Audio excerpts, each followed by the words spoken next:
Hello and welcome to the Valley today. I am your host, Janet Michael. It is Shenco 2045 Day. That is the day every month we meet up with Tyler Hinkle. He is Shenandoah County's planner. We talk about Shenandoah 2045, which is Shenandoah County's comprehensive planning process. We have been with Tyler for a lot of years now, from the planning stages to the work sessions to all of the community organization meetings and all of the things. The plan has now been adopted and now implementation has begun. And Tyler, implementation includes a new website. It looks really, really cool.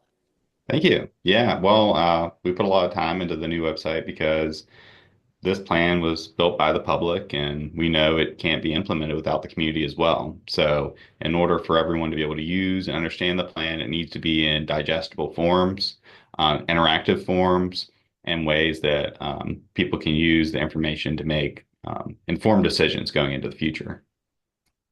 It's also helpful that it's very clean and easy to read, because you have to design a site like this. I'll put my marketing hat on for a minute. You have to design a site like this for anybody and everybody to be able to access, whether it's someone who is tech savvy or someone who barely knows how to get on the internet and look at a website to begin with. You've got a broad spectrum of people that you have to design this for. Absolutely. Yeah, we wanted to make sure anyone could go on this website, no matter your background, no matter what education level you are, so kids could and understand it. Um, those who are on the elected officials, the public developers, anyone can get a little piece of this website and go away with some knowledge of what the comp plan can do for them and how they could use it to further their future. Um, so I'm happy to go through a little bit of an overview, if you'd like, of what all's on the website. So, yes, there will be video. For those listening on the radio today, I will post the video on the YouTube channel so that you can actually see some of this as well. But, Tyler, if they want to go to the website, what is the web address? So it's the same web address we've shared this whole time. So it was just an updated website, new website. So ShenandoahCountyVA.us/future. That's ShenandoahCountyVA.us/future. All right. And so when you first go into the website, and this only happens once because we understand it could be annoying for some folks, but it'll play a little bit of a video for you. It'll take a little bit to load in, depending on how fast your internet is, and provides a quote to everything. There's a season, a time to every purpose. There's a time to dream, a time to plan, but those times have passed away. There's also a time to act, and that time has now come. Then you click, and it says, click here to be inspired. And it either will push itself forward, and I think we have it set for 20.45 seconds. Just as like a fun little Easter egg. Um, or if you click on that, it'll put itself forward. That's just kind of an intro type of thing, and it's a quote based on Peter Muhlenberg's statement and the idea of the plan, that we respect that there's a time that we can plan for our future, but there's also a time for us to take action and implement the plan. You can find a link to the print version of the plan at the beginning in case that's how you prefer to view it. I Otherwise, appreciate this that. I like being able to have, if not printing it physically, having something in a PDF form that I can scroll through and look at. So I appreciate that that's at the top and I didn't have to dig for it. we figure that would be easier too. If that's what they're looking for, they can get that immediately. They can also see that on the left-hand side. There's information, so you can click view the plan, and that just gives you the PDF of the plan as well. Otherwise, this website serves as a digital version of the comp plan. It's a summary of things, so you're not going to find the whole plan on the website, but you're going to find the key highlights that help you understand it. And at first is the six big ideas of the plan. And so these are pulled directly from the plan, the exact same graphics. And as you hover over them, or on mobile, if you click on them, tap on them, they'll provide a summary of what each of those six big ideas are, which we're covering now with the radio show and taking a little break this month to go over the website. There's a section called A Time to Plan, A Time to Act, and these are all the tools that someone in the public could use to take action, from interactive policy maps to data dashboards to a progress bar updating where we are in the county with the six big ideas and how much has been completed on the plan, to toolkits for everyone who might use the plan based on, the section in the comp plan about who's going to use the document. There are summary pages provided for each of the chapters.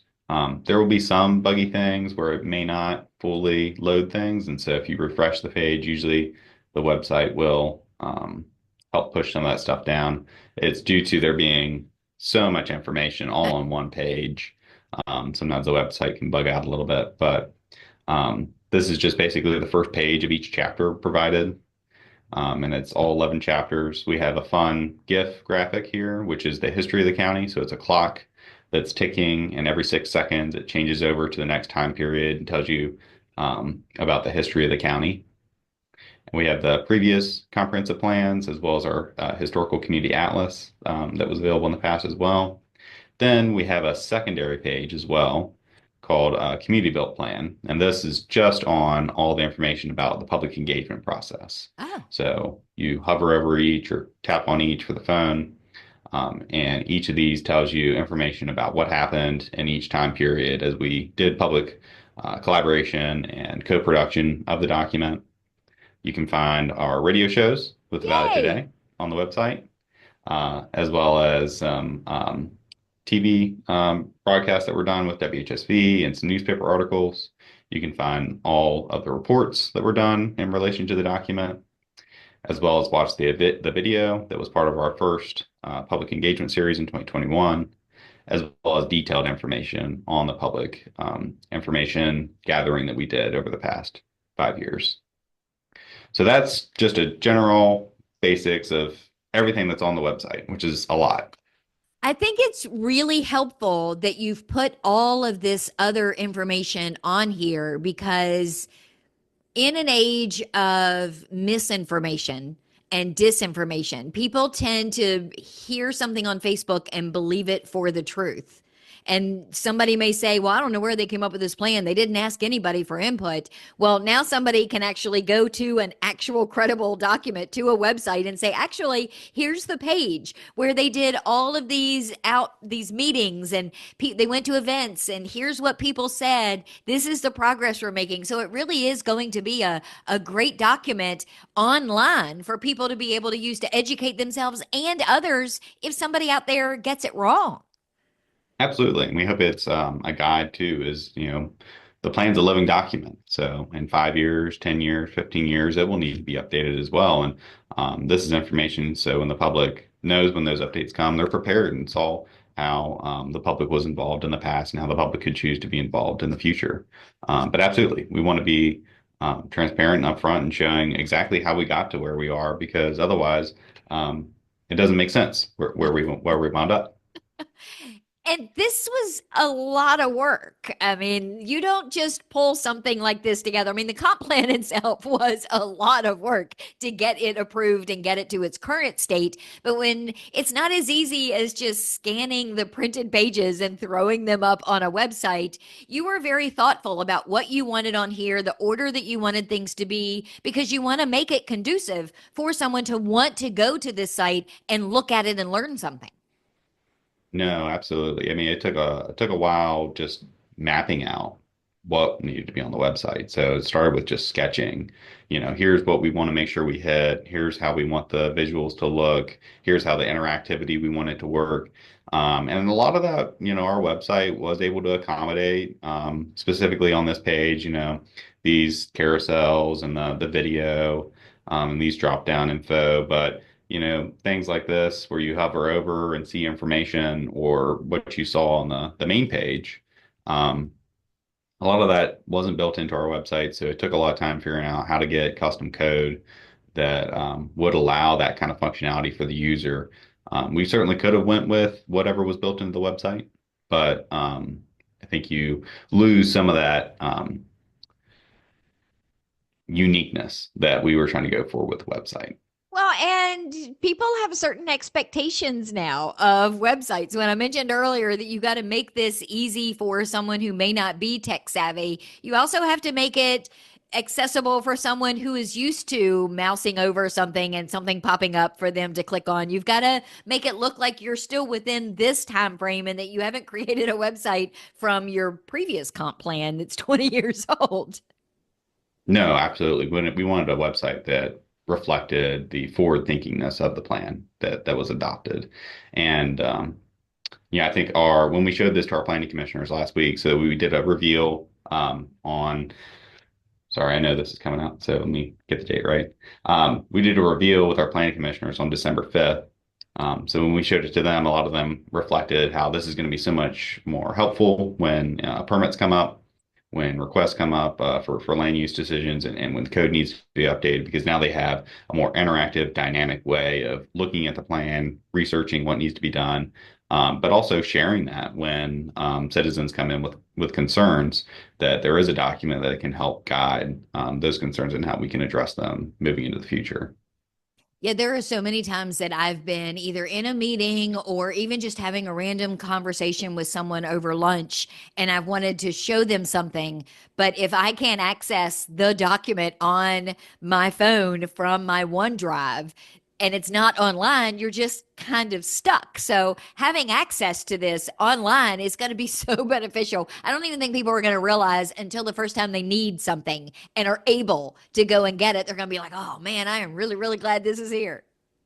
Oh, absolutely. And we've only scratched the surface of what all is in the website, because I kind of read an overview here of what all is on the website. But when we delve into this, the time to plan, time to act section, and you get into each of those different markers, the policy map, data dashboards, progress bar, and community action toolkit, each of those you could spend hours and each individually because of all the information that's available. And again, it's to make it so that that information is easily accessible and you can go to one place and find all of it. Well, let's take a break. When we come back, let's dive into some of the information that people can access and how they use that toolkit. Can we do that in the next segment? For sure. Okay, we're going to do all of that when we come back. We are on the Zooms today with Tyler Hinkle. He is Shenandoah County's planner. This is our show every month where we get together and talk about Shenandoah 2045. That is Shenandoah County's comprehensive planning process. Tyler is sharing screen with me on Zoom today, so there will be a video of this up on our YouTube channel, but I just encourage you to go to shenandoahva.us /future, and you'll be able to look at the website itself. Tyler referenced a second ago, we're recording on the 11th of December. So by the time people are listening, Christmas is over and people are prepping for the new year. But Tyler and I are way ahead of the game. We're going to talk about some of the tools that you can find on that website when we come back in just a couple of minutes. And write down my time. Welcome back to the Valley. Today, I am your host, Janet Michael. We are on the Zooms today with Tyler Hinkle. He is Shenandoah County's planner. We meet up every month to talk about Shenandoah 2045. That is Shenandoah County's comprehensive planning process. It has been approved, so now we're in the implementation stage. They've got a brand spanking new website. Tyler gave us a bit of an overview and some highlights of the new design for the website in the first segment. And Tyler, you mentioned during that segment that there's also a whole plethora of tools for the community to be able to use to access maps, to access data, to see all sorts of information that they can get in the weeds on themselves to use for a variety of things. Absolutely. That was the goal. In redoing the website was we wanted to reflect the nature of we wanted to reflect the collaborative nature and community building co-production that was involved in the creation of the plan so that when implementation begins, everyone in the community can play a role and use the tools just as staff can and other members in the community can, so that we all can work together as a community to do implementation. And so what I can do is I can go through some of these tools. You will be able to find this in the center of the website. So right after you get through the 6 big ideas, there's a section called A Time to Plan, A Time to Act.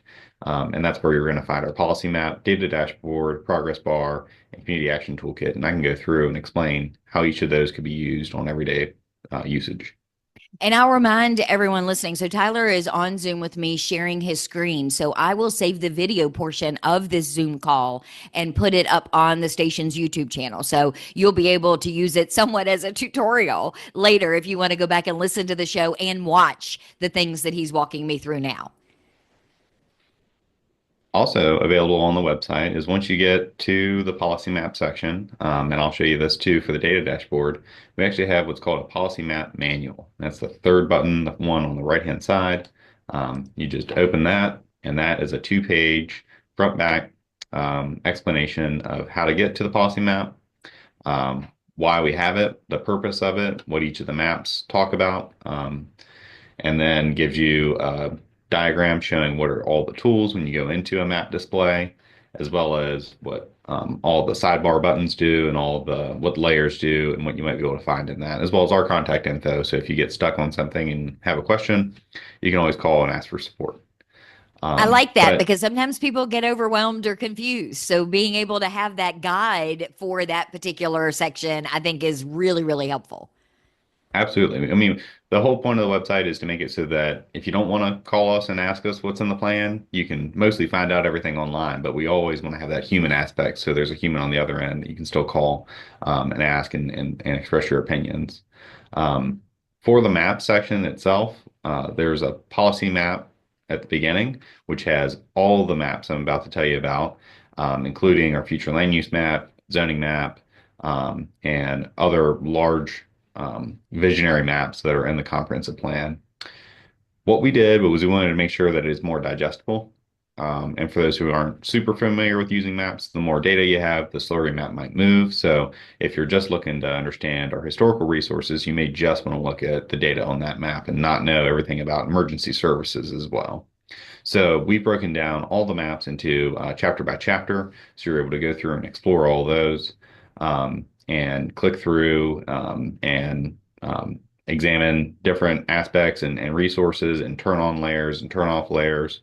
And we can do a quick demonstration. Um, did you want to pick a map, Janet? Let's do emergency services since we're hoping that's going to be our guest for the January show. Okay. So emergency services. These won't be exactly the same maps as you'll find in the comp plan. There's some more data that we're able to put into these because it's able to update and be more interactive. You'll first find just an intro screen, tell you what's in the map, what map you're on. You can enter from there. For emergency services, you're able to see where our high energy transmission lines are in the county, as well as where our police services are, as well, and you can turn on where our emergency service provision locations are for fire and rescue. It's got information on internet connectivity, both by just regular connectivity and access by education, um, which I can demonstrate by just turning on a layer for you all. And that's data that's pulled from the census, so it'll be updated as the census data comes out. But this is demonstrating like who has access to internet, and that'll help us in prioritizing where we may want to do more investments in infrastructure to get access to those who don't have it.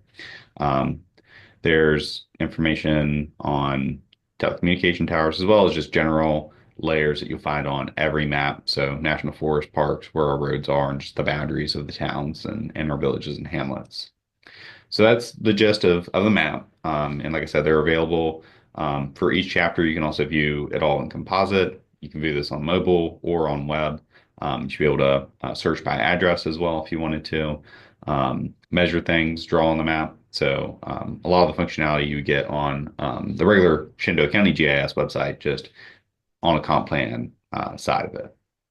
I can see where it would be really helpful for residents who may be looking to move to the area or that just want to know a little bit more about their surroundings and what's within access and how many miles. But I would do imagine that this is going to be really helpful for potential businesses that might be looking to locate to the area. They can, at a glance and then at a granular level, be able to go in and see what kind of emergency services do you have in an area they're looking to put a location. What does housing look like? What does recreation look like? They can really get a good sense of the lay of the land, no pun intended, by using these maps. Absolutely, and that's the whole intent of these maps is, we want to direct the right investment, the right places, both public and private. So this is super helpful for those who are in the government and in, fire and rescue or other departments in the county and in the towns they're able to see where investments have already been made and where the county wants to, the community wants to see more investments. But also on the private side, if you're a business owner, like Janet mentioned, you're going to see where public investment may go, and that may drive why you might want to invest somewhere because you know there's already going to be public benefits and things that you're not going to have to worry about because it's already be invested in that area. On with updated data and being able to keep up with what's going on. We also have a data dashboard section. And this is very similar to the maps. They're live. Their data can be updated on the fly based on the data sources we pull. There's also manual, which you're able to go and read. It's a front back, just like the map one, very general, being able to explain what are the tools, how you'd be able to click and expand the screens and mouse over the data charts and see what's going on. So I'll let Janet too pick which chart we can kind of demonstrate real quick. Let's choose education. With that. Which one? Education. Education. And this is my jam. I am all in on pie charts and graphs and data and information. I'm a data nerd. So this is really, really cool. Even if you don't need to know the information for any particular reason, it's cool to be able to go and look at it. So the data may take a little while to load in because it's pulling from the census. So these are charts that the census makes for every county. It's just produced. We're able to showcase them all here in one place. So it's got information on age groups in the county, who is in public or private school, how many youth are not in the labor force or what they may be doing, poverty level, dealing with language barriers, what degree level people may be in, access to internet and computer resources, as well as what degrees individuals may have in the county. And each of these you're able to take, and there's a button on the right corner, top right corner, where you can expand the chart and then mouse over each thing, and it tells you the details of the specific numbers and percentage breakdowns for each of them. And that can make it a lot easier if you have a large chart with a lot of information that's hard to see in this data dashboard section. In some cases, someone may be using this data for, it could be a nonprofit, for example, that's writing a grant for an educational program, and they may not need all of the graphs, but they certainly need one of them to include in some sort of grant application. So they're going to be able to just pull that one chart and be able to include it in their things. And I think it's incredibly helpful. Thank goodness for technology that you're not having to update this information on a regular basis. It is directly linked to census. So when there's new information, it just gets updated automatically.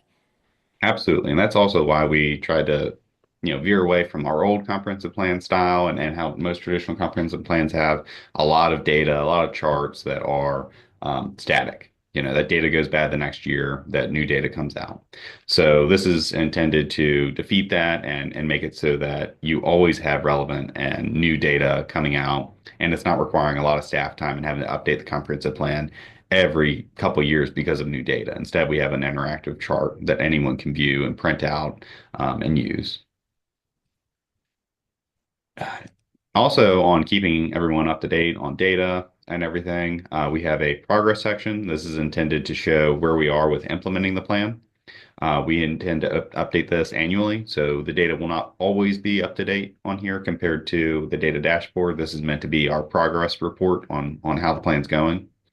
So you'll find 6 items. Each of those are associated with a big idea to help show where we might be going with that big idea and if we're having good progress with implementing the big idea. In addition, you'll find a progress chart, which shows what's going on with implementing the plan for each of those time periods we've talked about for implementation, as well as the overall progress. So you're able to see how many are completed and how many are in progress. And we'll be updating that. And as we report those, this chart should update.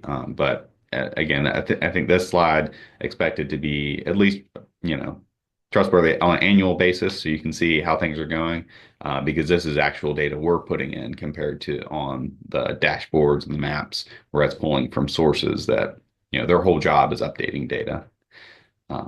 And that was a key point that we've talked about throughout this entire process is not just the planning and figuring out what needs to be in the plan, but as important is the accountability, being able to show people this is what we've done and this is what we're doing. That's going to come in really handy for people to be able to, at least on a yearly basis, go in and see, oh, wow, there was no progress on this last year. And now they've nearly completed everything they need to do. That's going to be very, very helpful from an accountability perspective.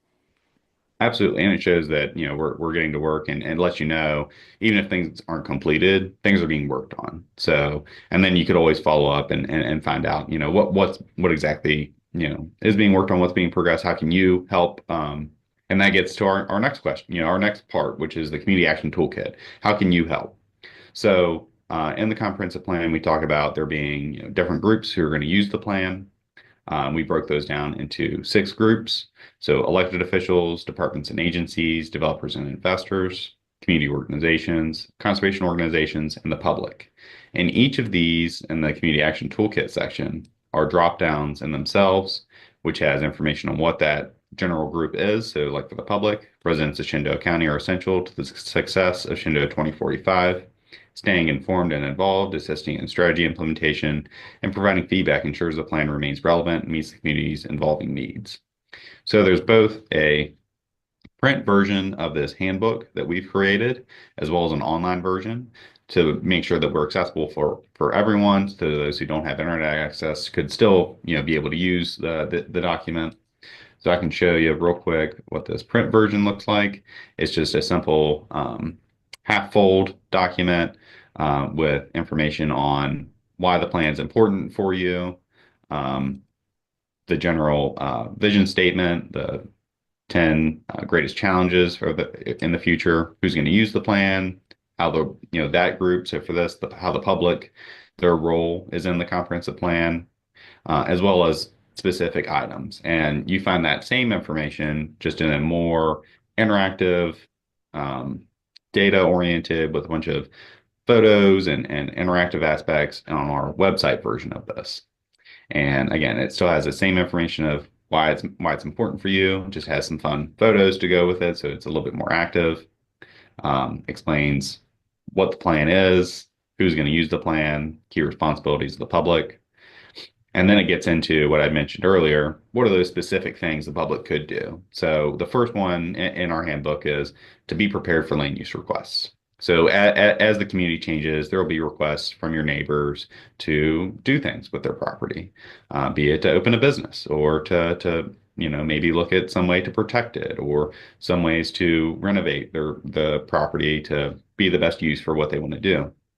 And there might be times where a land use request may come up, and we want to make sure the public's prepared. So you're able to work with whoever's requesting it, so everyone can leave the meeting at least moderately happy, and that no one leaves upset. That's the main goal. And so it gives you information about knowing how to use the process. It gives you a nice little map where you can slide back and forth on our zoning map and our future land use map, seeing the difference between the two to consider permit conditions and work with your neighbors to communicate the project to the project proposers and engage in the public process to make sure you're actually at those meetings, writing letters, being involved so that your voice is heard when the time comes. And it gives you an example of what a condition could look like so you're prepared when a developer were to come to you or be near you.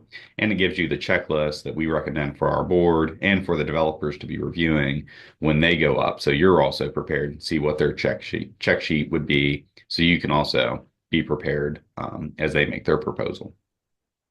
And that's really helpful because I feel like sometimes your regular citizens, your residents are somewhat in the dark of the process. So if they know this has to happen and then this and then this and then this, it makes it easier to be involved as you go instead of thinking it's something much larger than it is and that you can have no say. This education of letting them know this is how it works really does encourage more participation.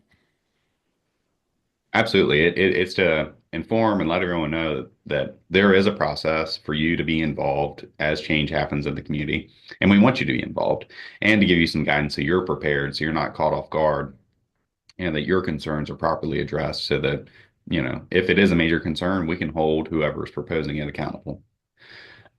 There's also information on our future land use map in general, with that same slider and descriptions of each of the sections in the future land use map. There's information on to tell us what you love, what you want improved, which was a statement by John Adamson, who was a founding member of the CAC, who passed during the process, and was involved until he passed. And it provides information on how you can continue to share your ideas, because that's always going to be important. The comprehensive plan is a living document, will be updated every 5 years, and we want to make sure that it continues to be relevant for the public. There is some information on how you can stand up for action to make your voice be heard, spot the issues that matter to you, talk to your neighbors, go to public meetings, support projects in person or from afar, and work as a team, as well as celebrate small wins as to when things are done and progress is completed in the community. And we provide a hypothetical example of a community that could stand up for action and how they may work with the board or with the planning commission to address concerns. And then we get into the final aspect of how the community can take action, which is to take local action yourself. Taking responsibility for the future community by identifying problems, rallying support, and working together to solve them. Just as we as a community came together to resolve most of the issues that drove us to make our new comprehensive plan. And so there's information on how you can think like a community leader, to look around you, see what the issues are in the community, dream big and start small, build that support by small improvements and then work up to larger improvements as a community. Organize and collaborate with your neighbors and other supporters, advocate for change in your community, and be a neighbor who cares. So some examples of how you could support neighbors and issues that are going on, to support neighbors and address immediate needs, enhance beautified shared spaces, oops, celebrate and preserve community identity, build strong connections through shared efforts, and a hypothetical example of a local action in a village where we show with a sliding bar how a community that could be disinvested in through time with public investment, private investment, could see these places revitalized, life brought back to them, and these spaces becoming more safe and vibrant for the community as a whole. That's my favorite part because sometimes it's hard to visualize. You've seen this building on this corner for years fall further and further into disrepair, and immediately you think, oh, that has to be torn down because it just seems like that would make the most logical choice. But having this ladder gives you this vision of, wait, that building could be saved, and this is what it could look like, and look how much better the community around it will be if that building can be saved and put back into use. So it's a really good visual for people who have a hard time doing that vision on their own. Absolutely. That's the hope, is that we inspire you to see what change in your community as well. It may not be this building in particular, which we picked from Mount Clifton outside of Mount Jackson. It could be somewhere in Connickville, could be somewhere in Lebanon Church or Fort Valley, somewhere, someplace that people loved for a period of time or people love now. How could we show that community, that area, love again and invest in it, so that the future generations can also benefit from it? The rest of the document and information you'll find is going to be basically the same information you'll find in each one, because it's important information on the summary of the plan. Tells you how we got to creating the plan, how the public was involved, explains how the plan works with it being a plan for action, tools to use the plan, including the tools that you will find on the website that we went through today, the story of Shenandoah County, the history of the county, explaining what a village and hamlet are and how they relate to the future and history of the county, as well as our towns. The six big ideas, explaining them in detail, as well as providing some brief information on the 11 chapters of the plan, and letting you know, again, the future is not going to happen overnight. It's going to be an incremental process, step by step. We'll be working towards a better future together. As well as some key terms and contacts. So as you become involved yourself, be you a member of the public, an elected official, a developer, investor, or community organization, or some other group, we have contacts. You're able to be connected, as well as our contact information, so you can reach out to us. That is incredibly helpful because sometimes you just don't know, and it's not always easy to find on other websites, particularly for government agencies. So, the fact that you have this and there's an online version and a print version, you could open the print version, print just this page, and tuck it in onto your fridge or into the file of whatever the project is you're working on, and then you have access to it all the time. That's right. So it again, this is all based on the narrative and concept of the comprehensive plan itself. It was a community-driven process over 5 years because we wanted the public involved, because we wanted their voices heard. And as implementation occurs, we want that to also be the case moving forward. We want the public to be involved because just as this was a community-built plan, this county is a community-built county. And together, only together, can we all work to make it a better place for everyone. And that's a very important point because I think sometimes people get involved during the planning process, but then think their work is done. And sometimes other government agencies say, we don't need, thank you for giving us your input. You can go sit down now. That is not at all how you've put this plan together or how you plan to implement this plan. So it's perfect for people to understand you can still be involved. You should still be involved. Absolutely. And that's why this was our main priority and leading into implementation is we wanted to make sure the information of the plan isn't just a 170-page document that someone has to mull through and try and figure out and piece out what's important for them. We wanted to present the information in a way that anyone could go and digest, be it whatever your background, online or in print version, so that everyone can benefit from using the document. And so, that's the only way it can be implemented is if all of us believe in it. So, where can people find this document online? So they can find it at the link that we've shared on every podcast. So it's Shenandoah County VA.us/future. That's Shenandoah County VA.us/future. And on that page, you'll be able to find direct links to information on how we went through our public engagement process, a link to the PDF version of the plan, a direct link to our policy map gallery, direct link to our data dashboard gallery, and a link to return to this page if you've gone somewhere else. I think it's going to be incredibly helpful. I'm curious to see how many people tip their toes in by watching this video of this conversation to kind of get a sense before they decide they're going to tackle the whole website on their own. I'll have to keep you updated on the data that I get from that. That'd be great. Well, Tyler, thank you for taking some time today to kind of walk me through all of this. I'm going to go through it all and then have a dozen questions for you by the time we meet back up again in January.